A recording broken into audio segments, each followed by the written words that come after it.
व्याख्या मुद्रां करसरसिजै पुस्तकं शङ्खचक्रे बिभ्रद्भिन्नस्फुटिरुचिरे पुण्डरीके निषण्णः अम्लानः श्रीरमृतविशदैरंशभिः प्लावयन्माम् आविर्भूयाद्दनकमहिमा मानसे वागधीशः।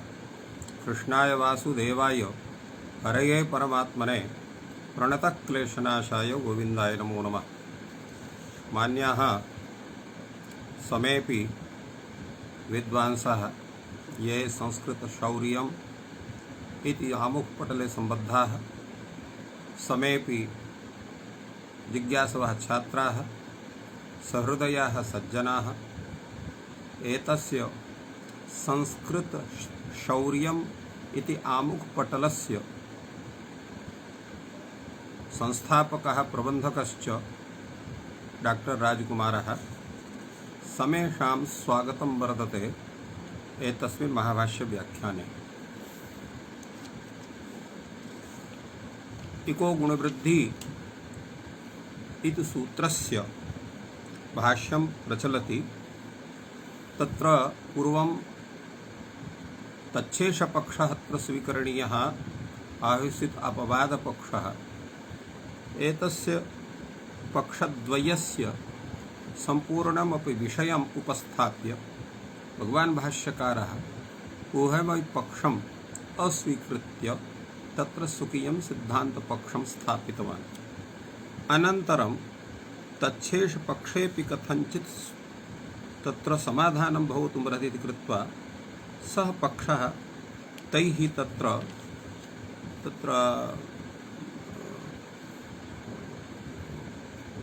प्रकारान्तरेण मतान्तरेण वा तत्र उपस्थापितं यथा कथञ्चित्, किन्तु सः पक्षः यद्यपि उपस्थापितः तर्केण तथापि तत्र अनेके तत्र दोषाः सन्ति। यतोहि तत्र सूत्रविषये विविधाः व्याख्याः क्रियन्ते, ताश्च व्याख्याः तत्र मान्याः न वर्तन्ते इति कृत्वा तच्छेषपक्षः वस्तुतः दूषितः एव भवति। तत्र च गुणविषये प्रायः तच्छेषपक्षः उपस्थापितः। वृद्धिपक्षे तत्र तादृशी चर्चा नास्ति, यद्यपि यत्र कुत्रापि सामान्येन चर्चा वर्तते। अतः गुणविषये तत्समाधानं भगवता भाष्यकारेण तत्र विहितं, किन्तु वृद्धिविषयेऽपि काचित् चर्चा भवितुं शक्नोति इति विषयेऽपि चर्चा अत्र प्रवर्तते। अत्र वृद्धिग्रहणं किमर्थम् इति रूपेण भगवान् भाष्यकारः तत्र प्रश्नं विदधाति। इको गुणवृद्धि इति सूत्रे वृद्धिग्रहणम् आवश्यकं न वा इति।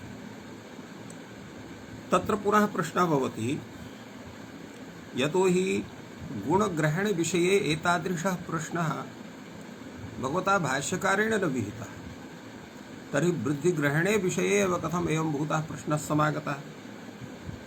भाष्यकारः स्वयमेव तत्र आक्षेप विषये कथयति, प्रत्याक्षेपं विदधाति। किं विशेषेण वृद्धिग्रहणं चोद्यते, न पुनर्गुणग्रहणमपि। यदि किञ्चित् गुणग्रहणस्य प्रयोजनमस्ति, वृद्धिग्रहणस्यापि तद्भवितुमर्हति, को वा विशेषः।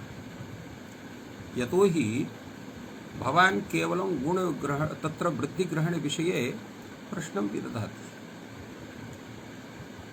गुणग्रहणविषये नास्ति। यतोहि गुणवृद्ध्योः उभयोरपि तत्र ग्रहणं वर्तते। तो वृद्धिग्रहणविषये प्रश्नः अनेन ज्ञायते यत् गुणग्रहणविषये कश्चन तत्र सिद्धान्तः मुख्यश्च तर्कः विद्यते। तो यः तर्कः गुणग्रहणविषये वर्तते, स एव तर्कः किं वृद्धिग्रहणविषये न भवितुमर्हति। चेत् भवितुमर्हति, तर्हि गुणग्रहणविषये ये तर्काः ते अत्रापि स्वीकरणीयाः। तदर्थं तत्र वृद्धिग्रहणविषये यः प्रश्नः सः उचितः नास्ति। चेत् अत्र वर्तते, तर्हि कश्चन विशेषः स्यात् यद् वृद्धिग्रहणविषये यः प्रश्नः वर्तते तस्य समाधानं गुणग्रहणतर्कैः न भवितुमर्हति इति कृत्वा वृद्धिग्रहणविषये भिन्नतया प्रश्नः वर्तते इति। अतएव भगवान् भाष्यकारः कथयति स्वयमेव, को वा विशेषः, अत्र कश्चन विशेषः भवेत्। तत्र विशेषं प्रदर्श्यते। अयमस्ति विशेषः। कः विशेषः? गुणविधौ न क्वचित् स्थानी निर्दिश्यते, तत्रावश्यं स्थान निर्देशार्थं गुणग्रहणं कर्तव्यम्। स्थानी न निर्दिश्यते इत्यस्य किं तात्पर्यम्? अर्थात विशेषेण स्थान निर्दिश्यते, सामान्य रूपेण तत्र स्थान निर्दिश्यते। अंगस्य इत्यस्य अधिकारः वर्तते, अंगस्य गुणः एवं रूपेण तत्र वर्तते, किन्तु विशिष्टः कश्चन स्थानी नैव निर्दिश्यते। अतः तत्र गुणग्रहणस्य प्रयोजनं स्थान निर्देशार्थं वर्तते एव। तर्हि तदेव प्रयोजनं वृद्धिग्रहणेऽपि भवतु। नाम कथं केवलं गुणविशेषः स्थान निर्देशः वर्तते वृद्धिग्रहणे विषये? तत्रापि तु अंगस्य इति स्यादेव, तत्रापि अंगाधिकारः वर्तते, परन्तु एवं नास्ति। बहूनि एवं भूतानि सूत्राणि सन्ति यत्र स्थानिनः निर्देशः साक्षात् वर्तते, किञ्च तत्सूत्रं वृद्धिविधौ पुनः सर्वत्रैव स्थानी निर्दिश्यते, यथा अचोणिति अतुबधायाः तदिते श्वचामादे। अत्र अचोणिति इति सूत्रम् इति प्रत्ययपरे अजन्तङ्गस्य तत्र वृद्धिं विदधाति। एवमेव अतुबधाय अदन्तङ्गस्य तत्र उबधाभूतः यः ह्रस्वकारः तत्र वृद्धिं विदधाति। एवं तथिते श्वचामादेः अत्रापि निर्देशः भवति। अत्र तत्र किति णिति किति तत्र इति णिति किति, यदि प्रत्ययः इति णिति प्रत्यये परे तत्र आद्यचः वृद्धिं विदधाति। अनन्तरं किति च इति सूत्रं वर्तते, स च तच्च सूत्रं कित् प्रत्यये परे आदेः अचः वृद्धिं विदधाति। तो अत्र सर्वत्रापि स्थानिनः निर्देशः वर्तते। अचोणित्यत्र स्थानित्वेन अचः निर्देशः वर्तते। अत उपधा इत्यत्र उपधा भूतस्य ह्रस्वस्य अकारस्य स्थानित्वेन निर्देशः। एवमेव तदिति श्वचामादेः इत्यत्र आदेः इत्यस्य तत्र स्थानित्वेन निर्देशः वर्तते। फलतः तत्र वृद्धिग्रहणस्य प्रयोजनम् आगच्छत्येव, यत् अत्र कुत्रापि तत्र स्थानिनः निर्देशात् एकः तत्र आवश्यकता एव नास्ति, तस्य जिज्ञासा न भवति खलु। समाद्धेतोः तत्र वृद्धिग्रहणम् आवश्यकम् अस्ति न वा इति प्रश्नः वर्तते। एतस्य समाधानं वदति भगवान् भाष्यकारः। कथयति वृद्धिग्रहणम् उत्तरार्थम्। अत्र सूत्रे यद् वृद्धिग्रहणं वर्तते तस्य उत्तरसूत्रे अनुवृत्तिर्भवति चेत् अत्र वृद्धिग्रहणं न स्यात्, तर्हि उत्तरसूत्रे तस्य अनुवृत्तिर्न स्यात्। कस्मिन् उत्तरसूत्रे अनुवृत्तिर्भवति? यतोहि इको गुणवृत्ति इति सूत्रस्य अनन्तरं न धातुलोप अर्धधातुके इति सूत्रं वर्तते। एतस्य च अनन्तरम् अत्र इको गुण तत्र दीधि किङ्गिति च इति सूत्रं वर्तते। तो किङ्गिति च इति सूत्रं यत् वर्तते तत् सामान्यं सूत्रं। न धातुलोप आर्धातुके यत् सूत्रं वर्तते तत्र विशिष्टं सूत्रं वर्तते, केवलं धातुविषयिकी तत्र चिन्ता वर्तते। अतः एव भाष्यकारः कथयति किङ्गित इति प्रतिषेधं वक्ष्यति सवृद्धेरपि यथा स्यात् चेत् एतस्मिन् सूत्रे वृद्धिग्रहणं न क्रियते, तर्हि इको गुणवृत्ति इति सूत्रस्य वृद्धिविषये प्रवृत्तिर्न स्यात्। यतोहि किङ्गिति चेत् यत् सूत्रं वर्तते तत्र कितिगिति प्रत्यये परे इग् लक्षणयोः गुणवृद्ध्योः प्रतिषेधं विदधाति। अत्र वृद्धिः इग् लक्षणा न स्यात्, अतः किङ्गिति चेत् सूत्रस्य निषेधः न प्रवर्तेत, तो तस्य निषेधस्य प्रवृत्तिर्भवेत् इति कृत्वा इको गुणवृद्धिः सूत्रे वृद्धिग्रहणम् आवश्यकं वर्तते। एवं रूपेण किञ्चित् वृत्तिच्छेदं वक्षति सवृद्धेरपि यथा स्यात्। अनेन भाष्यकारः प्रतिपादयति। अत्र कश्चेदानीं तत्र प्रश्नः भवति प्राप्तौ सत्यां निषेधः।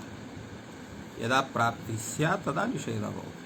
अत्र तु प्राप्तिरेव न भवितुमर्हति। यतो हि एवं भूतः कः प्रयोगः यत्र कित प्रत्यय परे वृद्धेः प्रसंगः भवेत्। यतो हि अत्र वर्तते इतिणिति प्रत्यये परे, इतिणिति प्रत्यये परे अजन्तस्य अंगस्य वृद्धिर्भवति अचोणिति सूत्रस्य अर्थः। एवं भूतः न हि कश्चन प्रत्ययः वर्तते यः णिदपि स्यात् किदपि भवेत्, एवं इतपि स्यात् किदपि ङित् वा भवेत् कित् वा भवेत्। अतः अत्र एतस्य प्रवृत्तिरेव नास्ति, तदा उच्यते अस्ति। अचोणिति इति सूत्रं नास्ति, किन्तु अपरं सूत्रं वर्तते, अतएव तत् उच्यते तच्च मृज्यर्थम्। अर्थात मृजेर वृद्धि इति सूत्रेण या वृद्धिर्भवति स अविशेषेण उच्यते। अविशेषेण नाम किम्? कित् गित् प्रत्यय परेपि वृद्धिर्भवति। प्रत्ययेषु अर्थात कित् गित् भिन्नेषु प्रत्ययेषु परेपि वृद्धि प्रसंगः भवति।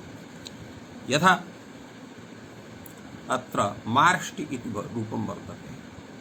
मार्ष्टि इत्यत्र मृज धातोः लट्लकारे तिप् प्रत्यये सति मृजति इत्यवस्थायाम् अत्र शप भवति। शपः तत्र लुक् भवति यदि पृथिव्याः शपः इति सूत्रेण मृजति इति भवति। अत्र सार्वधातुके ति प्रत्यये परे अत्र मृजैर्वृद्धि इति सूत्रेण मृ घटकस्य ऋकारस्य वृद्धौ सत्यां रेफे च कृते सति मार्जति इति भवति। सृज वृद्धि इति सूत्रेण अत्र जकारस्थाने षकार मूर्धन्य षकारे ष्टुत्ते कृते सति मार्ष्टि इति रूपं निष्पद्यते। अत्र यः ति प्रत्ययः स च न च ङित् वर्तते न च कित् वर्तते, अतः अत्र वृद्धिर्भवति। एवमेव तत्र कित् गित् प्रत्ययः भवति त प्रत्ययः तवतु प्रत्ययः यस्य मृष्टः मृष्टवान् इति रूपं भवति। अत्र मृज धातुः ता प्रत्यय तवतु प्रत्यय कृते मृजता मृज तवत् इति रूपं भवति। अत्रापि तत्र वृष्यभृज इति सूत्रेण पूर्वं तत्र अत्रापि वृद्धिः प्रवर्तते मृजेर्वृद्धिः इति सूत्रेण, किन्तु तस्य किङ्गित् च सूत्रेण निषेधे सति वृद्धिर्न भवति। फलतः मृज तवत् इत्यवस्थायां सृज मृज इति सूत्रेण जकारस्य षकारे ष्टुत्ते कृते सति मृष्ट मृष्टवत् स्वादिकारे कृते सति मृष्टः मृष्टवान् इति रूपं निष्पद्यते। अत्र किङ्गिति च इति गुणनिषेधः न स्यात् यदा इको एणचि नारायणे तत्र इको गुणवृद्धि इति सूत्रे वृद्धिग्रहणं न क्रियते। कथं न स्यात्? यतो हि तत्र वृद्धिग्रहणभावे अत्र एतस्य सूत्रस्य इको गुणवृद्धि इत्यस्य मृजेर्वृद्धि इति सूत्रस्य संस्काराय प्रवृत्तिरेव न स्यात् वृद्धिपदाभावात्। तस्मिन् सूत्रे यदा न स्यात् तदा इयं वृद्धिः इग्लक्षणा न भवेत्। इग्लक्षणाभावात् अत्र एतत्सूत्रस्य प्रवृत्तिरेव न स्यात्। अतः अत्र मार्ष्टः मार्ष्टवान् इति रूपं स्यात्, मृष्टः मृष्टवान् इति रूपं न स्यात्। अतः अत्र वृद्धिग्रहणम् आवश्यकं वर्तते। एवं रूपेण भगवान् भाष्यकारः समादधाति। अत्र पुनःपि तत्र यतो हि तदेव अत्र यत् अस्माभिः प्रतिपादितं तदेव भगवान् भाष्यकारः प्रतिपादयति। इहार्थं च मृज्यर्थे वृद्धिग्रहणं कर्तव्यम्। अर्थात मृज्यर्थम मृज्यर्थे अपि वृद्धिग्रहणं कर्तव्यम्। अत्रापि वृद्धिग्रहणस्य तथैव प्रयोजनं वर्तते। मृजेर्वृद्धिः अविशेषेण उच्यते। स इका यथा स्यात् अनिका मा भूत्। यदा अत्र सूत्रे वृद्धिग्रहणं क्रियते तदा इयं वृद्धि इकः स्थाने एव भवेत्। यथा अंगस्य मिदः अवयवः यः इक् तस्य वृद्धि स्यात्। एवं रूपेण तत्र सार्वधातुके प्रत्यये परे एवं रूपेण एतस्य अर्थः भवति। तेन अत्र वृद्धिर्भवितुमर्हति। चेद् अत्र वृद्धिग्रहणं न क्रियते तर्हि इयं वृद्धिः लक्षणा न भवेत्। फलतः अत्र निषेधस्य प्रवृत्तिरनेव न स्यात्। अतएव भगवान् भाष्यकारः प्रतिपादयति सा इकः यथा स्यात् अनिकः मा भूत् एवं रूपेण प्रतिपादितवान्। अत्र भाष्यकारः कथयति अत्र एतस्य सूत्रस्य ये प्रयोगाः तेषां सिद्धये इको गुणवृद्धि इति सूत्रे वृद्धिग्रहणस्य आवश्यकता एव नास्ति। तत्र वृद्धिग्रहणं विनापि एतस्य सूत्रस्य ये प्रयोगाः तेषां सिद्धिः भवितुमर्हति। प्रश्नः भवति कया रीत्या भवितुमर्हति? अत्र उच्यते मृज्यर्थमिति चेत् योग विभागात् सिद्धम्। तात्पर्यं किं भवति? यत् अस्माकं मुख्यं प्रयोजनं किमस्ति? प्रयोगसिद्धिः, शब्दसाधुत्वं भवेत् चेत् यानि सूत्राणि सन्ति तैः सूत्रैः तत्र अन्यस्य सूत्रस्य साहाय्यं विनैव चेत् लक्ष्यसिद्धिर्भवति, तर्हि तस्य सूत्रस्य साहाय्यं न गृह्यते। साहाय्यस्य अग्रहणमपि तत्र लघ्वर्थं भवति इति वक्तुं शक्यते। योग विभागः प्रायः क्रियते सूत्रेषु इष्टसद्ध्यर्थं, यतो हि इष्टसद्ध्यर्थं योग विभागः इति नियमः वर्तते भगवता भाष्यकारस्य। अतएव अत्र कथयति मृज्यर्थमिति चेत् योग विभागात् सिद्धम्। मृज्यर्थमिति चेत् योग विभागः करिष्यते। कः योग विभागः स्यात्? तो अत्र तत्र यानि सूत्राणि सन्ति तत्र अचोणिति, अनन्तरं मृजेर्वृद्धिः, अतुबधायाः, तते श्वचामादेः एवं रूपेण तत्र सूत्राणां क्रमः वर्तते। अर्थात् अचोणिति सूत्रस्य अनन्तरं मृजेर्वृद्धि इति सूत्रं वर्तते। तर्हि अत्र योग विभागः यदा स्यात् मृजेर्वृद्धिरचः एवं तत्र भवति। तो मृजेर्वृद्धिरचः, पूर्वं मृजेर्वृद्धि अनन्तरम् अचोणिति सूत्रं। तो मृजेर्वृद्धिरचः इति योगः एकः योगः। इणिति इति द्वितीयः योगः। इणिति इति योगे अत्र अचः इति तत्र अनुवर्तनं भवति। तर्हि अर्थः कः स्यात्? मृजेर्वृद्धिरचः, मृजेः अचः वृद्धिर्भवति। तो मृज धातौ केवलम् एकः एव अच वर्तते, ऋकारः अन्यः कश्चन नास्ति। तस्य स्थाने अत्र वृद्धिः स्यादेव, माष्टि इति प्रयोगः स्यादेव, न कश्चन दोषः। अनन्तरं वर्तते इतिणिति च, अर्थात् इतिणिति प्रत्यय परे एव वृद्धिर्भवति, सा च वृद्धि अचः इत्येव, अर्थात् अचः स्थाने भवति। तेन मृज घटकस्य झकारस्य वृद्धिर्न भवति, अचः एव भवति। अयं नियमः जायते। तेन अत्र मार्ष्टि इति प्रयोगसिद्धये न कश्चन दोषः। एवमेव तत्र यतो हि अत्र इगलक्षणा गुणवृद्धिर्नास्ति, अतः मृष्टः मृष्टवान् इत्यत्रापि प्राप्तिः स्यात्। तस्य वारणं कथं स्यात् तस्मिन् विषये विचारयामः। अतएव तद् सः विषयः विचार्यते। पूर्वम् अत्र मार्ष्टि इति प्रयोगविषये चिन्तनं वर्तते।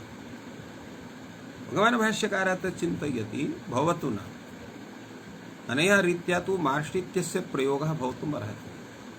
किन्तु यदा मृज धातोः लङ् लकारः क्रियते, मृज लङ् इति भवति, अडागमः भवति, अमृज लङ् लङ् इत्यत्र लकारस्य स्थाने तत्र तिप् प्रत्यये कृते सति अमृजता इति भवति। अमृजता इत्यवस्थायाम् अत्र शप् प्रत्ययः शपः लुकि सति अमृजत इत्यत्र मृजेर्वृद्धिसूत्रेण वृद्धौ सत्याम् अमार्जत इति भवति। अनन्तरं सृजविज इति सूत्रेण तत्र जकार शकारे ष्टुत्ते च कृते सति अमार्ट त इति भवति। हल्ङ्याभ्यो दीर्घा सुतिस्य प्रथमनि तकारस्य लोपे अमार्ट इति भवति रूपम्। अत्र नि इति उपसर्गस्य सत्त्वात् न्यमार्ट इति रूपं जायते, यतो हि अत्र यद् उदाहरणं भगवता भाष्यकारेण दत्तं तत् न्यमार्ट इति उदाहरणं वर्तते। पश्यन्तु तावत् अत्र किमस्ति। अत्र भवता उच्यते यत् मृजेः अचः इति प्रत्यये परे वृद्धिर्भवति।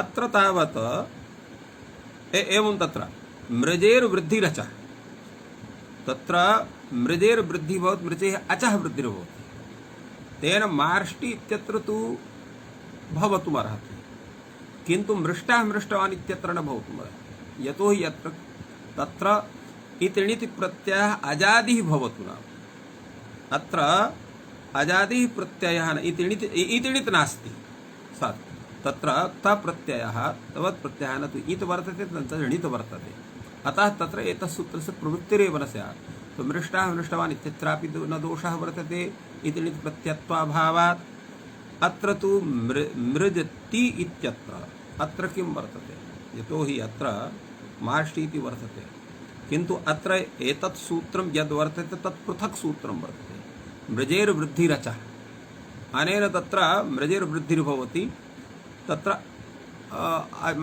मृजेः अचः वृद्धिर्भवति इति तस्य रूपं तेन मार्ष्टि इति रूपं जायते तत्र इतिणित् इत्यस्य सम्बन्धः नास्ति किन्तु इतिणित् यद् द्वितीयः योगः वर्तते तत्र वर्तते इतिणित् प्रत्यये परे वृद्धिर्भवति अच इत्येव यदा एवं उच्यते तर्हि न्यमार्ट् इत्यत्र दोषः स्यात् यतोहि अत्र न्यमार्ट् इत्यत्र यः तत्र तत्र अच् द्वयं वर्तते एकः मृजघटकः ऋकारः अपरः तत्र अडागमस्य यः अकारः सः वर्तते अतः तत्रापि वृद्धिः प्राप्नुयात् अतएव उच्यते यद्यचो वृद्धिरुच्यते न्यमार्ट् अटोपि वृद्धिः प्राप्नोति इति प्रश्नः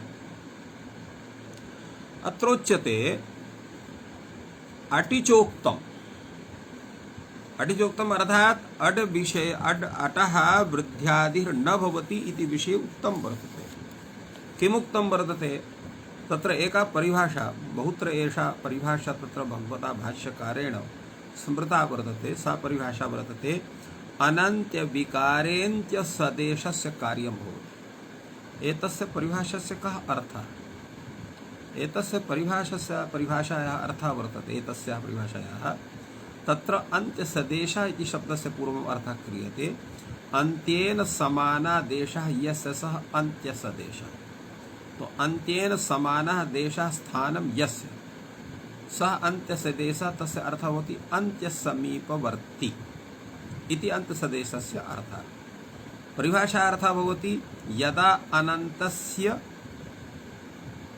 कस्यापि स्वरस्य वर्णस्य वा विकारः विधीयते तदा अनन्त्ययोः द्वयोः अनेकेषां वा स विकारः भवितुं शक्यः तथापि अन्त्यसदेशस्यैव स विकारो भवति न अन्त्यात् दूरे स्थितस्य पश्यन्तु तावत् अत्र अन्त्यः वर्तते न्यमार्ट् इत्यत्र ट इति अथवा तत् यदा वृद्धिर्न क्रियते तदा ज इति भवति एतस्य समीपवर्ती अचकः वर्तते ऋकारः सः अन्त्यसदेशः भवति तद्भिन्नः कः वर्तते अट्भूतः अकारः तो अन्त्यसदेशत्वाभावात् अकारस्य तत्र वृद्धिः प्राप्तिरेव न स्यात् अतः तत्र न कश्चन दोषः एवं रूपेण समाहितवान् पुनः अत्र भगवान् भाष्यकारः कथयति भवतु न अत्र तु तत्र अकारस्य दोषः न भवति किन्तु यथा पूर्वम् अस्माभिः उक्तं मार्ष्ट इत्यत्र न्यमार्ट् इत्यत्र न वा दोषः भवतु किन्तु मृष्टः मृष्टवान् इत्यत्र दोषः स्यादेव यतोहि अत्रापि यद्यपि तत्र इदृणित् इत्यस्य अभावात् तत्र दोषः नास्ति तथापि मृजेर्वृद्धिरचः इत्यस्य तत्र प्रवृत्तिः स्यात् तेन मृष्टः मृष्टवान् इत्यत्र दोषः स्यादेव अतएव उच्यते वृद्धिप्रतिषेधानुपत्तिस्तिक् प्रकरणात् अर्थात् वृद्धेस्तु प्रतिषेधः नोपपद्यते वृद्धेः यत्र प्रतिषेधः करणीयः तत्रापि वृद्धिः स्यात् यथा मृष्टवान् मृष्टः इत्यत्र तस्य निषेधः कथं कर्तुं शक्यते कथं किं कारणं न स्यात् इक् प्रकरणात् अर्थात् तत्र इक् प्रकरणं वर्तते अर्थात् तत्र इको गुणवृद्धिति सम्पूर्णं सूत्रं न धातुलोप अर्धधातुके किंगिति च इति सूत्रे अग्रे सूत्रं वर्तते दीधि वेविटाम् इत्यादिषु त्रिष्वपि सूत्रेषु एतस्य सूत्रस्य अनुवृत्तिर्जायते तेन इग लक्षणे गुणवृद्धि ये वर्तेते तयोरेव निषेधः भवति। अत्र तु इगलक्षणा वृद्धिर्नास्ति अतः निषेधस्य प्रवृत्तिर्न स्यात्। अतएव भगवान भाष्यकारः कथयति इक् प्रकरणात् इगलक्षणो गुणवृद्ध्यो प्रतिषेधः न चैवं सति मृजेरिगलक्षणा वृद्धिर्भवति। अर्थात् यथा अत्र योग विहारे भवता यत् किंचित साधितं या वृद्धि कृता सा वृद्धि इगलक्षणा नास्ति। अतः इगलक्षणा न चेत् स्यात् तर्हि अत्र निषेधः न स्यात्। तर्हि मृष्टः मृष्टवान् इत्यत्रापि वृद्धिः स्यात्। तर्हि अशुद्धः प्रयोगः भवेत्। साधु शब्द साधनाय एव शास्त्रस्य प्रवृत्तिर्जायते इति कृत्वा अत्र वृद्धिग्रहणम् आवश्यकम् इत्युच्यते। तस्मान् मृजेर्लक्षणा वृद्धिरेषितव्या एवं रूपेण सम्यक्तया भगवता भाष्यकरेण सिद्धान्तम् उक्तवान्। तात्पर्यं किमागतम्? अर्थात् यत्र वृद्धेः निषेधः आवश्यकः तत्र वृद्धि निषेधाय इक ग्रहणं इकः सम्बन्धस्य विधानार्थम् इको गुणवृद्धि इति सूत्रे वृद्धिग्रहणम् आवश्यकम्। एवं तत्र सिद्धांत विचारः सञ्जायते। यथा अस्माभिः पूर्वमेव उक्तं भगवान् भाष्यकारः केवलं स्वकीयमेव पक्षं नोपस्थापयति अपितु संभाविताः ये विचाराः तान् सर्वान् विचारान् उपस्थाप्य तेषां समेषां सम्यक्तया समाधानं वदति इति भाष्यकारस्य पद्धतिः भवति व्याख्यानस्य। अतएव अत्र एवं भूताः ये अन्ये सन्ति ये तत्र वृद्धिग्रहणं न स्वीकुर्वन्ति अथवा वृद्धिग्रहणं स्वीकुर्वन्त्यपि तथापि तत्र मृजेर्वृद्धि इति सूत्रस्य तत्र वैकल्पिकं स्वीकुर्वन्ति। तस्मिन् विषये कश्चन विचारः भवति। तदर्थं वयं विचारयामः। एवं तर्हि इह अन्ये वैयाकरणाः मृजे रजादौ संक्रमे विभाषा वृद्धिम् आरभन्ते परिमृजन्ति परिमार्जन्ति परिममृजतुः परिमार्जतुः इत्याद्यर्थम्। तत् इहापि साध्यं तस्मिन् साध्ये योग विभागः करिष्यते मृजेर्वृद्धिरचः। अत्र भिन्न प्रकारेण व्याख्यानं जायते। अर्थात वृद्धिग्रहणं विनापि तत्र एवं भूतः विचारः क्रियते योग विभागेन यत्र दोषः न भवति उच्यते चतुर्थः। अत्र अन्ये वैयाकरणाः इति उक्तं वर्तते। केचते अन्ये वैयाकरणाः इति विषये कश्चन तत्र उल्लेखः नास्ति। ते वै अनेन ज्ञायते किं तत्र भाष्यकारस्य समये य एवं भूताः पाणिनि भिन्ना वैयाकरणाः प्रसिद्धाः आसन् ते इत्थं विचारयन्ति स्म यत् अत्र मृजेर्वृद्धि इति सूत्रस्य तत्र वैकल्पिकी प्रवृत्तिर्वर्तते। अत्र एवमपि वक्तुं शक्यते यत् मृजेर्वृद्धि इति सूत्रं तु भगवता पाणिनेः वर्तते। पाणिनिः कुत्रापि एतस्य वैकल्पिकी प्रवृत्तिं न स्वीकृतवान्। तर्हि कथम् अन्ये वैयाकरणाः एतं स्वीकुर्वन्ति?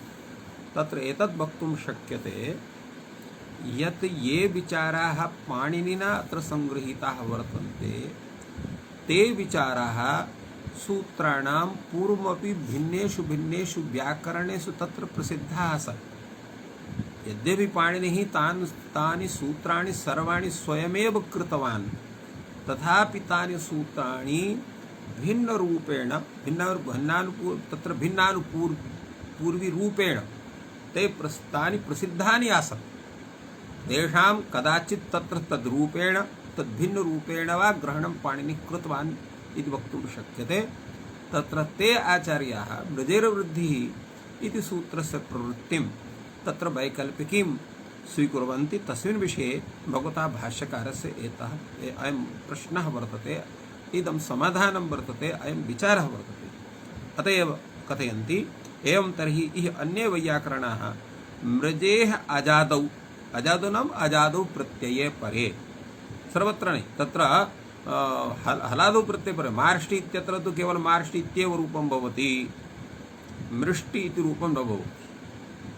किन्तु अजादौ प्रत्यय परे यदा तत्र झि प्रत्ययः झ प्रत्ययः एवं तत्र अजादि प्रत्ययाः सन्ति तस्मिन् विषये ते तत्र वैकल्पिकीं प्रवृत्तिम् एतस्य सूत्रस्य स्वीकुर्वन्ति। तेन परिमृजन्ति इति रूपं भवति, परिमार्जन्ति इति रूपं भवति। एवमेव लिट् लकारे परिमृजतुः अत्र झि प्रत्यये झेर्जुस् इत्येन उस् कृते सति झेर्जुस् किं नाम तत्र डलथुस्स डलमः इत्यत्र उस् इति भवति। तत्र तेन परिमृजत तत्र अतुस् इत्यत्र परिमृजतुः परिमार्जतुः द्विवचने तत्र प्रश्ने रडल अतुस् अतुस् इति प्रत्ययः अतुस् इति तस् इत्यस्थाने अतुस् इति तत्र आदेशः तेन परिमृजतुः परिमार्जतुः इति तत्र एतेषां सिद्ध्यर्थं तद् आवश्यकं वर्तते। तद् इहापि साध्यं किं नाम अर्थात् तेषां विषये यथा तैः चिन्तितं तथैव तत्तादृशं स्वरूपम् अत्रापि साध्यं तेनैव रूपेण अथ यतो हि ते तथा कृतवन्तः सन्ति।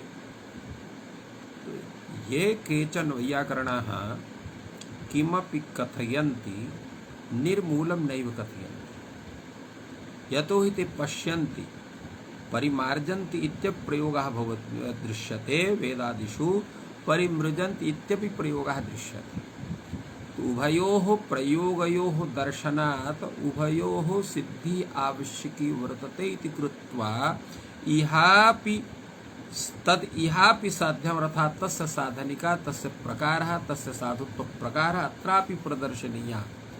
यादृशं स्वरूपं सूत्रस्य मृजेर्वृद्धि अचोणिति इत्यादि सूत्राणां वर्तते तद्दृष्ट्या तु केवलं परिमृजन्ति इत्येव रूपं तत्र वृद्धौ तत्र परिमृजन्ति इत्येव रूपं स्यात्, परिमार्जन्ति इति रूपं न स्यात्। यतो हि यत् अत्र वर्तते अन्ति इति वर्तते तर्हि सार्वधातुकसंज्ञकः अथ च अपित् वर्तते, अपित् सार्वधातुकं गिद्वद् भवति। गित्तत्वात् अत्र किङित् इति गुणनिषेधे वृद्धिनिषेधे सति परिमृजन्ति इत्येव रूपं स्यात्, तत्र परिमार्जन्ति इति रूपं न स्यात्। तर्हि कथं परिमार्जन्ति इति रूपं सिद्ध्यति? परिमृजन्ति इत्येव साधु स्यात्, अत्र कथं तस्य साधुता भवेत् इति कृत्वा एतस्यापि साधुत्वम् आवश्यकं। कथं स्यात्? तस्मिन् साध्ये योग विभागः करिष्यते, अर्थात् सोऽपि प्रयोगः सिद्धः भवेत् इति कृत्वा अत्र योग विभागः क्रियते। कथं योग विभागः स्यात्? अत्रापि तथैव करणीयम्। अत्र सूत्रत्रयं गृह्यते। प्रथमं सूत्रं मृजेर्वृद्धिः, अनन्तरम् अचोणिति इति, अनन्तरं किङिति च। एवं तत्र सूत्रत्रयम् आदाय अत्र विभागद्वयं क्रियते। एकश्च तत्र वा इत्यस्य अतिरिक्तत्वेन तत्र समावेशः क्रियते, तेन अत्र योगत्रयं भवति। प्रथमा योगः मृजेर्वृद्धिरचः, द्वितीया योगः अचि किङिति, तृतीया योगः वा इति। एवं तत्र योगत्रयम् अत्र ज्ञायते। तर्हि एतेषां प्रकारः कथं स्यात्, कया रीत्या एतेषां तथा नियमनम् अस्माभिः कर्तुं शक्यते इति सर्वं भाष्यकारः प्रदर्शयति। सः कथयति अत्र मृजेर्वृद्धिरचः भवति। अत्र एतस्य स्वरूपं किम्? अर्थात् मृज धातोः अवयवभूता यः अच् तस्य स्थाने वृद्धिर्भवति इति प्रथमस्य योगस्य अर्थः। अनन्तरम् अचि किङिति इति, अर्थात् अजादौ किङिति प्रत्यये परे मृजेर्वृद्धिर्भवति। तो अजादौ किङिति प्रत्यये मृजेर्वृद्धिर्भवति इति स्वीकारेण तत्र परिमार्जन्ति इत्यत्र वृद्धि जायते। यतो हि अत्र झि प्रत्ययत्र झ स्थाने यदा अन्त इति आदेशः भवति सः अजादिः भवति। अपि च अपित् सार्वधातुकत्वात् अत्र ङिद्वद् भावः भवति सार्वधातुपति सूत्रे। तत्र ङित्वात् यद्यपि अत्र किङित् गुणनिषेधः प्राप्यते तेन परिमृजन्ति इत्येव रूपं स्यात्, अतएव अचि किङित् इति उच्यते। तेन अजादौ कित कित प्रत्यये परे तु वृद्धिर्भवति भिन्न स्थले न भवति इति कृत्वा मृष्टाः मृष्टवान् इत्यत्र दोषस्तु न आयाति किन्तु परिमार्जन्तु इत्यत्र वृद्धिर्भवति। अत्र किमर्थम् अर्थात् अचिकिङ्गित इत्यस्य किं तात्पर्यं किमर्थं वर्तते अत्र नियमार्थं वर्तते। यतो हि अचिकिङ्गित यदुच्यते वृद्धिरचा इति प्रथमेनैव योगेन अत्र सर्वं स्यात् तो तर्हि अचिकिङ्गिति पृथक योगस्य का आवश्यकता तत्र उच्यते नियमार्थम् अजादौ प्रत्यये परे अजादौ कित कित प्रत्यये परे एव वृद्धिर्भवति न अन्यत्र भवति इति नियमः भवति तत्र। तो तस्य नियमस्य सत्त्वात् नियमस्य फलं किं भवेत् नियमस्य फलं भवति मृष्टाः मृष्टवान् इत्यत्र वृद्धिर्न भवति अजादि प्रत्ययाभावात् तेन अत्र दोषः न भवति। अनन्तरं ततः व इति तत् तृतीयः योगः अयम् एतस्य योगस्य अर्थः भवति तत्र अचिकिङ्गिति मृजेर्वृद्धि विकल्पेन भवति। तो अचिकिङ्गिति मृजेर्वृद्धि विकल्पेन तेन परिमृजन्ति इत्यपि रूपं भवति परिमार्जन्ति इति रूपं भवति परिममृजतु इत्यपि रूपं जायते परिममार्जतु इत्यपि रूपं जायते। इत्थं तत्र ये केऽपि दोषाः सन्ति सर्वेषां दोषाणाम् अनया रीत्या समाधानं जायते फलतः वृद्धिग्रहणं विनापि एतानि सर्वाणि उदाहरणानि सिद्धानि भवन्ति। फलतः इको गुणवृद्धि इति सूत्रे वृद्धिग्रहणस्य आवश्यकता नास्ति इति भिन्नतया भगवान् भाष्यकारः अन्यस्य मतस्य सिद्धये या अन्य मत रीत्या एतत् सर्वं समाहितवान्। तर्हि अत्रापि प्रश्नः भवति यत् तर्हि वृद्धिग्रहणं व्यर्थं वा अत्र उच्यते न इहार्थमेव तर्हि सिजर्थं वृद्धिग्रहणं कर्तव्यम् अर्थात् सिज वृद्धि परस्मै पदेषु इति सूत्र विषये तत्र वृद्धिग्रहणम् आवश्यकं भवति। कथं तत्र सिज वृद्धि परस्मै पदेषु यत् सूत्रं वर्तते तत् सामान्येन तत्र वृद्धिग्रहणं विदधाति। सामान्येन इत्युक्ते यत्र कुत्रापि तत्र सिच् परे यत् अङ्गं वर्तते तस्य वृद्धिविधानं करोति किमपि वा तत्र स्यात् सिच् परे भवेत् एतस्य तात्पर्यं वर्तते। तो तत्र सिच् वृद्धि परस्य इत्यत्र सिच् परे वृद्धि अविशेषण विशेषण तत्र एवं नास्ति एतस्मिन् परे भवति एतस्मिन् परे वा न भवति सिच् परे भवतु तदा वृद्धिर्भवति। सा च वृद्धि सामान्येन स्यात् अर्थात् इकः अपि स्यात् अनिकः अपि स्यात्। इष्यते किम् इकः स्यात् अनिकः मा भूत् एतदर्थं सिज् वृद्धि परस्मैपदेशि इति सूत्रार्थम् अत्र वृद्धिग्रहणम् आवश्यकं। यदा वृद्धिग्रहणं भवति तदा तत्र इको गुणवृद्धि इति सूत्रम् उपतिष्ठते तस्य तत्र उपस्थानात् तत्र इकः एव गुणवृद्धिर्भवति अन्यत्र न भवति इति ज्ञायते। अत्र विचारः भवति यत्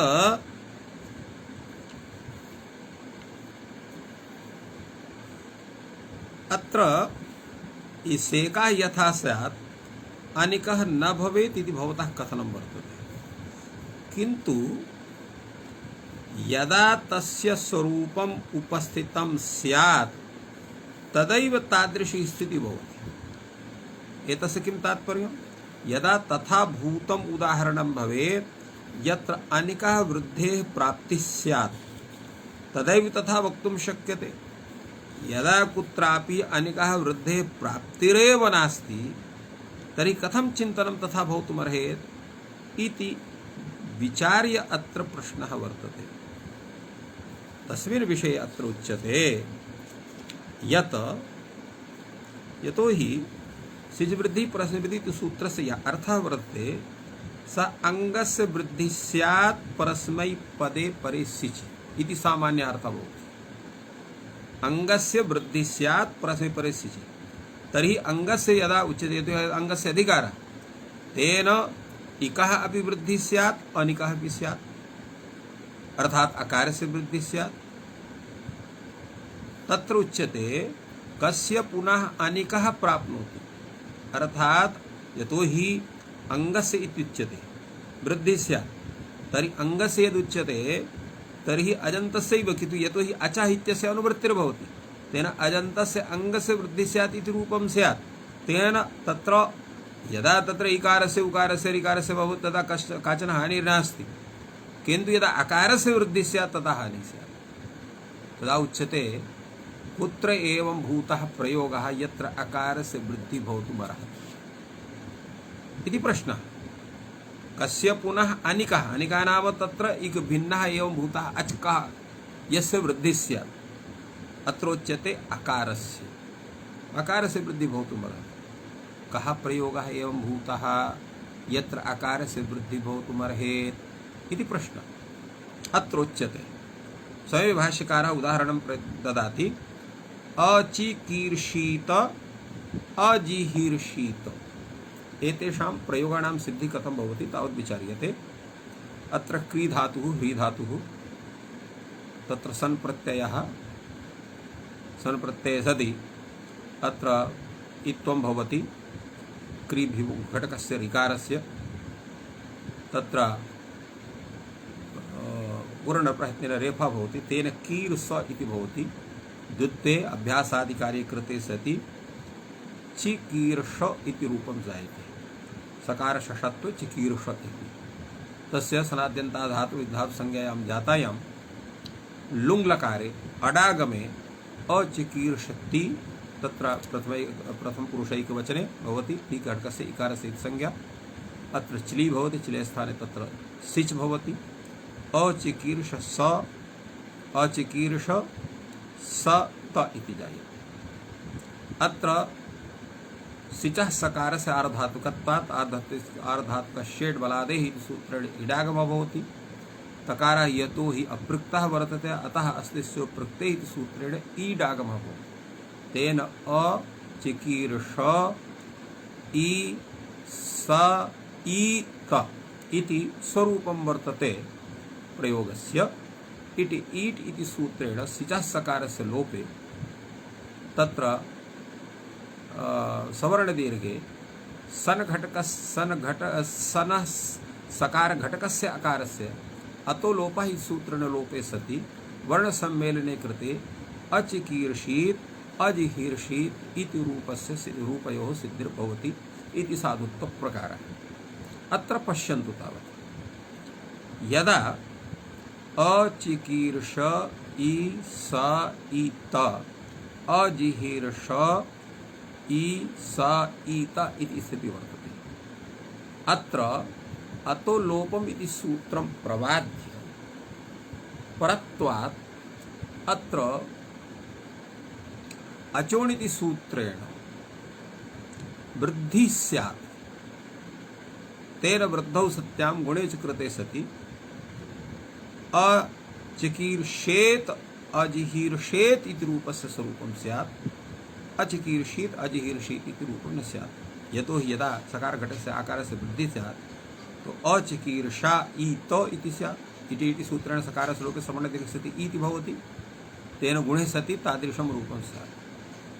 अतः तत्र वृद्धिर्न भवेत् एतदर्थम् अत्र सूत्रे इको गुणवृद्धि इति सूत्रे वृद्धिग्रहणं क्रियते। यदा वृद्धिग्रहणं क्रियते तत्र इकः इति पदस्य अत्र तत्र सम्बन्धः भवति। तेन इगन्तस्य अङ्गस्य वृद्धिः स्यात् सिचि परस्मै पदेषु इति सूत्रार्थः स्यात्। यतो हि अत्र इक नास्ति अतः एतस्य सूत्रस्य प्रवृत्तिर्न भवेत् अर्थात् अत्र सिच वृद्धिः सूत्रस्य प्रवृत्तिर्न स्यात्।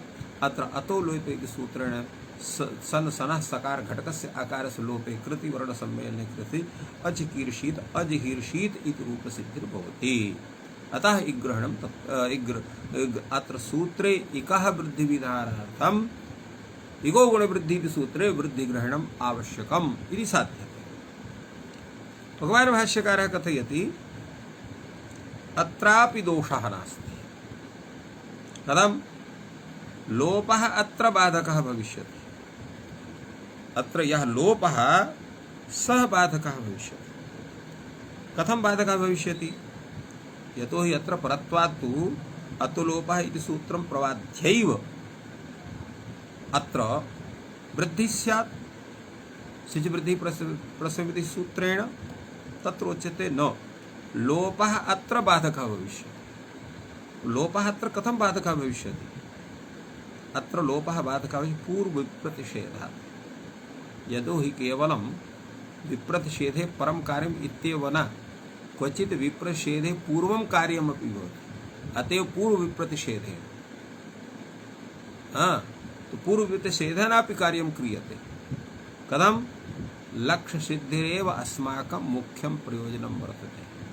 यत्र विप्रतिषेधे तत्र पर कार्य विधानेन लक्ष्य सिद्धि, तत्र पर कार्यं बलवत् भवति। यत्र च पूर्वस्य विधानेन लक्ष्य सिद्धि, तत्र पूर्व प्रतिषेधेन कार्यं क्रियते। अतः पूर्व प्रतिषेधेन अकारस्य अत्र लोपे कृते सति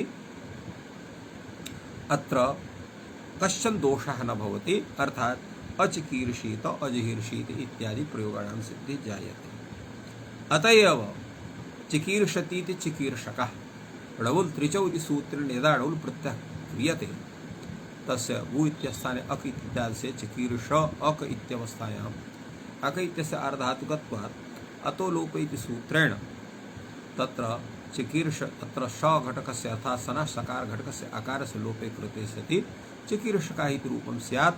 अन्यथा अत्रापि वृद्धौ सत्यां चिकीर्षाकः इति रूपं स्यात्, चिकीर्षकः इति रूपं न स्यात्। अनेन ज्ञायते पूर्वविच्छेदेन अत्र एतत् कार्यं वर्तते। निरलोपाव्यङ् इत्यादि सूत्रं यद् वर्तते तत्र अत्र प्रमाणं वर्तते। अत्र उच्यते, अत्र पुनः तत्र विचारः प्रवर्तते, भवतु न अन्यत्रापि एतस्य दोषस्य उपस्थितिः स्यात्। को अन्यत्र? आकारस्य तर्हि प्राप्नोति। अर्थात् यदा एवं तत्र सूत्रार्थः यः साधिता भवता यत्र इकः इत्यस्य आवश्यकता नास्ति, यः अजन्तङ्गस्य अङ्गस्य तत्र वृद्धिर्भवति, तर्हि या प्रापणे धातुः वर्तते वा गतिगन्धनयो धातुः वर्तते। अत्रापि लुङ्लकारः अडागमः अ या ल इत्यस्थाने तत्र तिप् प्रत्ययः, एवमेव तत्र वा इत्यस्य तत्र ल स्थाने तिप् प्रत्ययः, तेन अयाति अवाति इति रूपं जायते। ति घटकस्य इकारस्य लोपः भवति।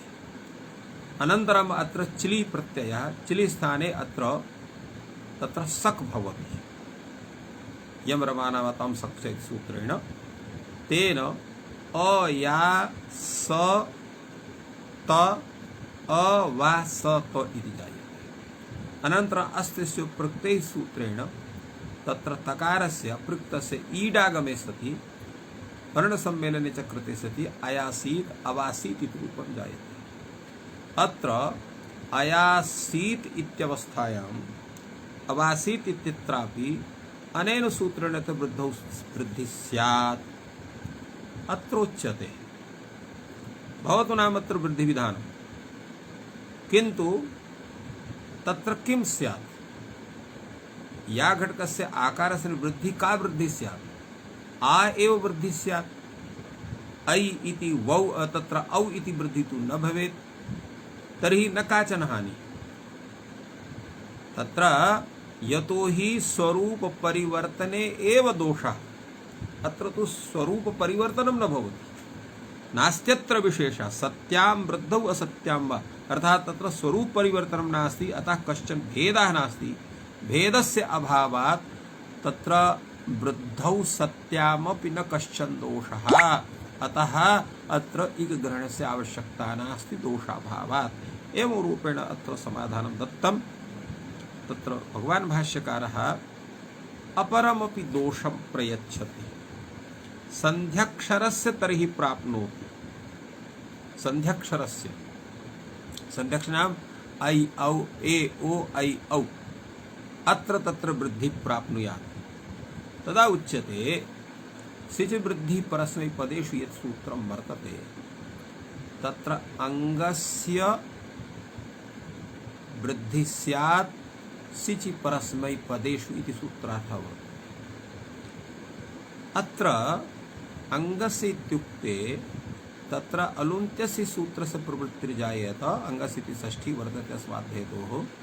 तो यः अन्त्यः वर्तते तत्र स्थाने वृद्धि स्यात्। नहि क्वचिदपि प्रयोगे संध्यक्षरम् अन्त्यम् अस्ति भगवान् भाष्यकारः वदति। अतः न कश्चन दोषः। एतस्य विषये भाष्यकारः तत्र प्रदर्शयति, उदाहरणं प्रदर्शयति। किञ्च तत् उदाहरणं वर्तते ननु चेदमस्ति ढलोपे कृते उदबोधाम् उदबोधम् उदबोध एतानि उदाहरणानि। तत्र उत्पूर्वक वह धातु वर्तते। अत्र लोट्लकारः तस् प्रत्ययः तस्य स्थाने ताम् इति आदेशः भवति। उदवह ताम् एवं तत्र स्वरूपमस्ति। अत्र वह घकारस्य स्थाने अत्र होढा इति ढ भवति। झषसतोर्धोधा इति सूत्रेण ताम घटकस्य तकारस्य स्थाने तत्र धा भवति।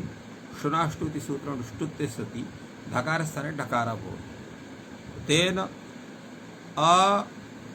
व ढ ढाम इति रूपं निष्पद्यते। एकं सूत्रं वर्तते ढोढे लोपः। ढे परे ढस्य लोपः स्यात्। तेन हकारस्थानिकस्य ढकारस्य लोपे सति उद वा ढाम इति रूपं स्यात्। एकं सूत्रं सहि बहोरोध वर्णस्य इति सूत्रेण अत्र वकार घटकस्य अकारस्थाने ओत् इति स्यात्। तेन अबोढाम एवमेव तत्र थस्य स्थाने तम् इति अर्थं मध्यम पुरुष द्विवचनेपि उदबोढम इत्यत्रापि तादृशमेव स्वरूपम्। एवं तत्र मध्यम पुरुष बहुवचनेपि उदबोढ इति स्वरूपं वर्तते। तो एतेषु सर्वेषु स्थलेषु तत्र ओकारस्य विधानं वर्तते। तत्र ओकारस्य विधानात् अत्र ओकारः सार्वधातुके परे अत्र भवति। अत्र वृद्धि विधानं वर्तते। अतः अत्रापि तत्र स्यादेव। किं नाम तत्र वृद्धि स्यात्। अत्रोच्यते नैतदस्ति असिद्धो ढलोपः तस्य असिद्धत्वात् नैतत् अन्त्यं भवति। अर्थात् अत्र लोपः असिद्धः भवति। तो अत्र लोप अथवा तत्र उदबोधाम इति यद् रूपं वर्तते यतोहि तत्र अस्माभिः तत्र सिच वृद्धि परस्मैपदी सूत्रस्य अत्र प्रयोजनं दातव्यं वर्तते। अतः एतद् उदाहरणं तत्र मन्ये तत्र लुङ् लकारस्यैव तत्र साधनीयं। कथं तत्र साध्यं स्यात् उच्यते तावत् अत्र अत्रापि तथैव वर्तते। उदवः ताम् इत्यत्र यदा तत्र सिच् भवति केवलं सिच् तत्र सकारः तिष्ठति तत्र तस्य तत्र झलो झलि इति सूत्रेण तस्य लोपः भवति। तेन अन्यत् सर्वं कार्यं पूर्वत। अतः अत्र सिच् परे तत्र सिच् परे मत्वा परस्मैपदं तत्र एतस्य सूत्रस्य अत्र प्रवृत्तिः स्यात्। तद्दृष्ट्या अत्र विचारः क्रियते। तदा वृद्धेः विधान तत्र अत्र ओकारस्य अन्ते सत्वात् अत्र वृद्धिः स्यात् इति प्रश्नः अत्र उच्यते। तथापि न भवितुमर्हति नैतदस्ति प्रयोजनम् असिद्धो ढलोपः। अत्र ढलोपः असिद्धः भवति। तस्य असिद्धत्वात् अत्र यः ओकारः सः अन्त्यः न भवति। अतः न कश्चन दोषः। एवं रूपेण समाधानम् अत्र दत्तं वर्तते। एतस्मिन् विषये तत्र पुनः अपि एका शंका वर्तते। तत्र समाधानान्तरं भगवान् भाष्यकारः प्रस्तौति व्यञ्जनस्य तर्हि प्राप्नोति।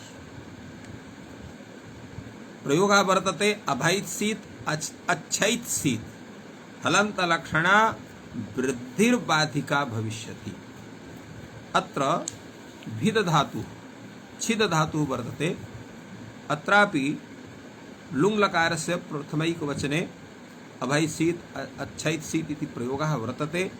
अत्र हल भवति तकारः, सिच् परे अत्र तकारस्य अत्र वृद्धि स्यात्। हलन्तलक्षण वृद्धिः अर्थात् हलन्तस्थानिका वृद्धिः अत्र स्यात्। स न भवेत् एतदर्थम् अत्र इग्रहणं क्रियते।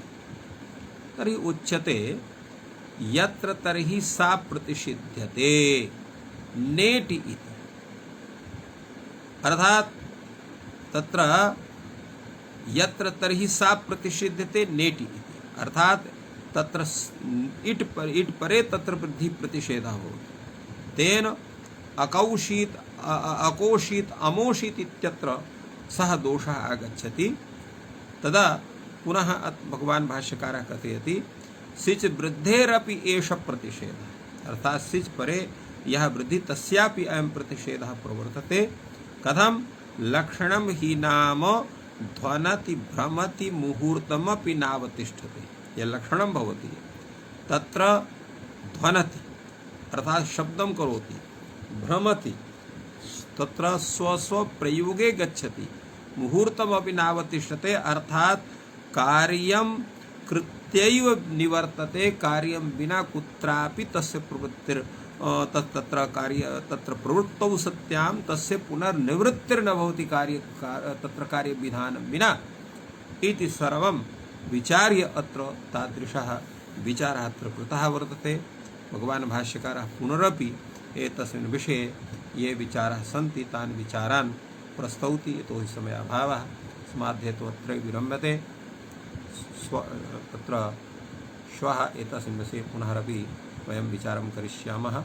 अद्य अत्र विरम्यते। सर्वेभ्यो नमः। जयतु संस्कृतं, जयतु भारतम्।